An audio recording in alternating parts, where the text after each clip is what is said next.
स्वागत है आपका खेल की दुनिया में। आज की तारीख है 13 मई और इस दिन 1905 में विश्व हैवीवेट चैंपियन जेम्स जेफरीज 7 खिताबी जीत के बाद अजय रहे और रिटायर हो गए। वो 1910 में रिंग में लौटे लेकिन जैक जॉनसन से हार गए।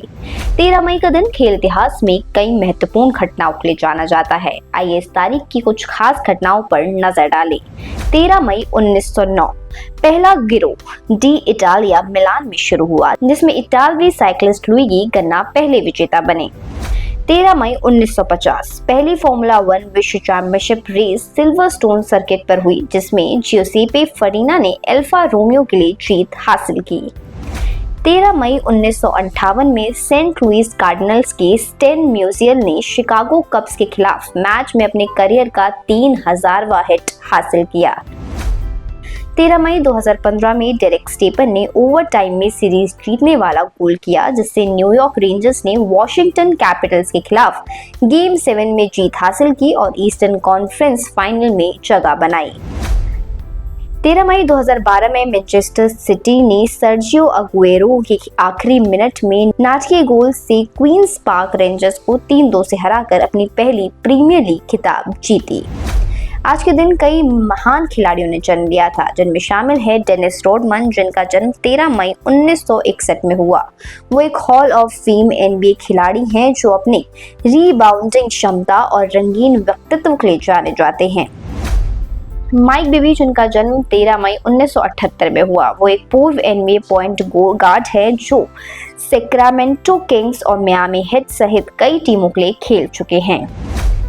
जबारी स्मिथ, जिनका जन्म 13 मई 2003 में हुआ, वो एक युवा NBA फॉरवर्ड है जो वर्तमान में ह्यूस्टन रॉकेट्स के लिए खेल रहे हैं। रोमेलू लुकाकू, जिनका जन्म 13 मई 1993 में हुआ, वो एक बेल्जियन स्ट्राइकर हैं जो चेल्सी और मैनचेस्टर यूनाइटेड जैसे शीर्ष क्लबों के लिए खेल चुके हैं। याया टोरे, जिनका जन्म 13 मई 1983 में हुआ, वो एक आइवोरियन मिडफील्डर हैं जो मैनचेस्टर सिटी में अपने समय के लिए प्रसिद्ध हैं। लाइडिया विलियम, जिनका जन्म 13 मई 1987 में हुआ, वो एक ऑस्ट्रेलियाई गोलकीपर हैं जिसने राष्ट्रीय टीम के लिए 100 से अधिक मैच खेले हैं।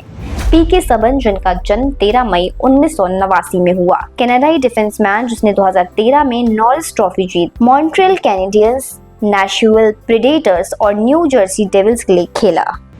टायरन मैथ्यू, जिनका जन्म 13 मई 1992 में हुआ, वो एक NFL सेफ्टी हैं जो एरिजोना कार्डिनल्स, ह्यूस्टन टेक्संस और कैंसस सिटी चीफ के लिए खेल चुके हैं।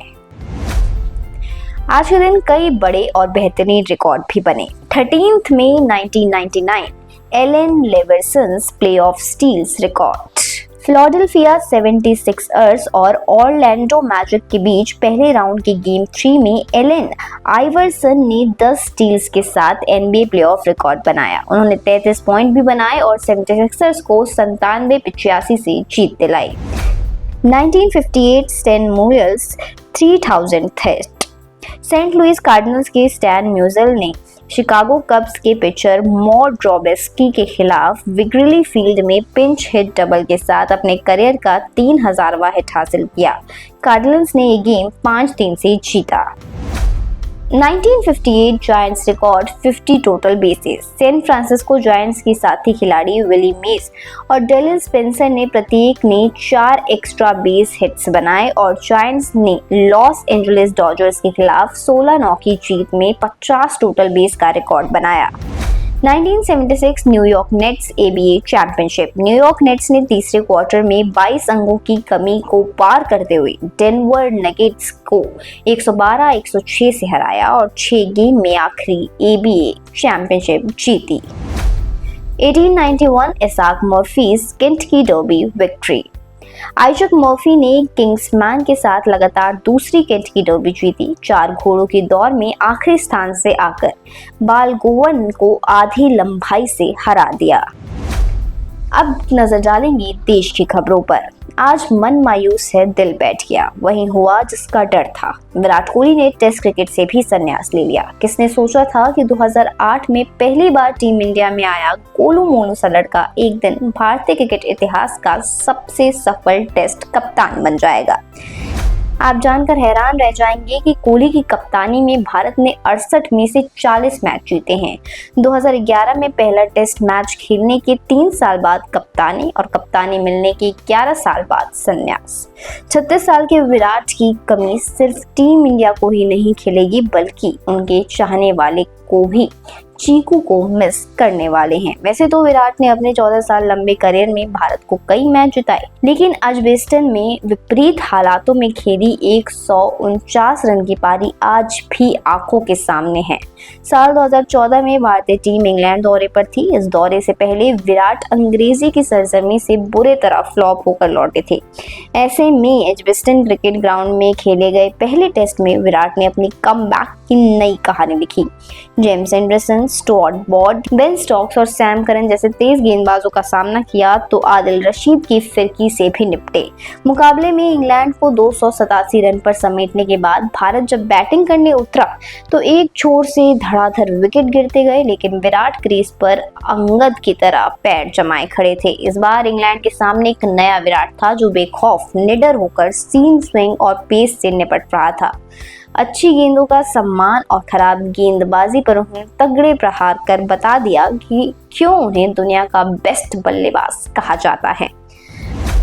अपनी 149 रन की पारी में विराट ने Sachin Tendulkar, sir Don Bradman जैसे तमाम दिग्गजों को पछाड़ते हुए इंग्लैंड की धरती पर पहला टेस्ट करियर का 22वां और इंटरनेशनल क्रिकेट का कुल 57 शतक जमाया था। महज 100 रन पर आधी टीम पवेलियन लौट चुकी थी। ऐसे में 39 साल के कोहली ने ओपनर शिखर धवन से लेकर 10वें नंबर पर उतरे ईशांत शर्मा तक के साथ साझेदारियां जमाई। बल्लेबाज संग ऐसी जंग लड़ी जिससे हमारी आने वाली कई पीढ़ियां भारत के फाइट बैक के लिए याद रखेगी। आप जानकर दंग रह जाएंगे कि विराट ने अपनी 149 रन की पारी के आखिरी 92 रन मोहम्मद शमी, ईशांत शर्मा और उमेश यादव के साथ मिलकर बनाए। 225 गेंदों में 22 चौके और 1 छक्का मारने वाले किंग कोहली को इस मैच में 2 जीवन दान भी मिले थे, लेकिन हमें नहीं भूलना चाहिए कि किस्मत भी बहादुर का ही साथ देती है। और अब विराट कोहली का समय यहीं खत्म हो चुका है और टेस्ट क्रिकेट से विराट कोहली ने संन्यास ले लिया है और यहाँ से कभी भी वो व्हाइट जर्सी में आपको नजर नहीं आएंगे। अब बढ़ते हैं इंटरनेशनल न्यूज की ओर। Tennis, Gauff versus Raducanu at Italian Open. अगर एम्मा राडुकान 2025 इटालियन ओपन के सेमीफाइनल में पहुंचती हैं तो वो ब्रिटिश नंबर 1 स्थान फिर से हासिल कर लेगी। Table tennis, countdown to world championship. 2025 विश्व टेबल टेनिस चैंपियनशिप 17 मई से दोहा कतर में शुरू होगा। ये 9 दिन का आयोजन लुसेल स्पोर्ट्स एरेना और कतर यूनिवर्सिटी स्पोर्ट्स कॉम्प्लेक्स में सिंगल्स, डबल्स और मिक्स्ड डबल्स प्रतियोगिताओं को शामिल करेगा।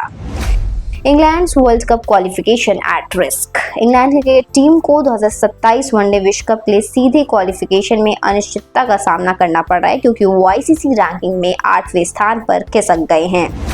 एथलीट्स के लिए शानदार मौका। आंध्र प्रदेश मेगा डीएससी 2025 के तहत स्पोर्ट्स कोटा में 490 स्पोर्ट्स कोटा पोस्ट खाली हैं, जिसकी एलिजिबिलिटी 12th पास और ग्रेजुएशन पास है, जिसके लिए एप्लीकेशन डेट 20 अप्रैल से शुरू हो चुकी है और 15 मई इसका आखिरी दिन रहने वाला है। तो सिर्फ और सिर्फ 2 दिन बचे हैं। अगर आपको इस फॉर्म पर अप्लाई करना है तो आप डिस्क्रिप्शन बॉक्स में दिए फॉर्म पर जा सकते हैं।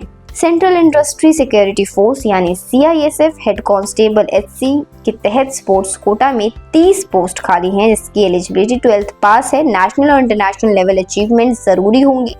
एज रहने वाली है 18 से 23 साल और इसकी एप्लीकेशन डेट 11 मई से शुरू हो चुकी है। अप्लाई करने के लिए डिस्क्रिप्शन बॉक्स में लिंक आपको मिल जाएगा। नॉर्थर्न रेलवे स्पोर्ट्स कोटा 2025 में 38 स्पोर्ट्स कोटा के तहत पोस्ट खाली है, जिसकी एलिजिबिलिटी 10th पास और 12th पास है। नेशनल और इंटरनेशनल स्पोर्ट्स अचीवमेंट की जरूरत होगी, जिसकी डेडलाइन 11 दिसंबर 2025 है। आपको अगर अप्लाई करना है तो डिस्क्रिप्शन बॉक्स में लिंक आपको मिल जाएगी। PSUs में ONGC, BPCL, SAIL के स्पोर्ट्स कोटा वैकेंसीज हैं। तारीख के लिए वेबसाइट आप चेक कर सकते हैं। Indian army sports quota recruitment 2025 हवलदार और नायब सूबेदार की पोस्ट खाली है, जिसकी एलिजिबिलिटी 10th से 12th पास है और एज लिमिट 17.5 साल से 25 साल रहने वाली है। स्पोर्ट्स में कुछ चल रहे इवेंट्स पर अगर हम नजर डालें तो साइकिलिंग में गिरो d'Italia खेला जा रहा है 8 मई से 1 जून तक इटली में। आइस हॉकी में IIHF वर्ल्ड चैंपियनशिप, जिसकी शुरुआत 9 मई को हो चुकी है, 25 मई तक ही खेला जाएगा डेनमार्क में। थाईलैंड ओपन, जिसे थाईलैंड में खेला जा रहा है, 13 मई से इसकी शुरुआत हो चुकी है और 18 मई तक ये खेला जाएगा। आने वाले इवेंट्स पर अगर हम नजर डालें तो बैडमिंटन में फ्रेंच ओपन 27 मई को फ्रांस में खेला जाएगा। टेबल टेनिस में वर्ल्ड चैंपियनशिप 17 मई से 25 मई तक कतर में खेली जाएगी और सिंगापुर ओपन 27 मई से 1 जून तक खेला जाएगा। एथलेटिक्स में डायमंड लीग 16 मई को कतर में खेला जाएगा। एशियन एथलेटिक चैंपियनशिप 27 मई से 31 मई तक साउथ कोर में खेला जाएगा। आइस हॉकी में IIHF वर्ल्ड चैंपियनशिप 9 मई से 25 मई तक होगा डेनमार्क में। बॉक्सिंग में PGA चैंपियनशिप 15 मई से 18 मई तक USA में खेला जाएगा। फुटबॉल में चैंपियनशिप प्लेऑफ फाइनल 24 मई को इंग्लैंड में होगा। FA कप फाइनल 17 मई को इंग्लैंड में होगा। UEFA चैंपियंस लीग फाइनल 31 मई को जर्मनी में होगा और UEFA यूरोपा लीग फाइनल 21 मई को स्पेन में खेला जाएगा। मोटर स्पोर्ट में इंडियन पोलिस 500 25 मई को USA में खेला जाना है और रेसलिंग में Ulan butter open ranking series 29 मई से 1 जून तक मंगोलिया में खेला जाएगा। तो ये है वो तमाम जानकारी जो आज के दिन यानी 13 मई को हम लेकर आए हैं स्पोर्ट्स बुलेटिन में। आपको स्पोर्ट्स बुलेटिन कैसा लगा हमें कमेंट बॉक्स में जरूर बताएं।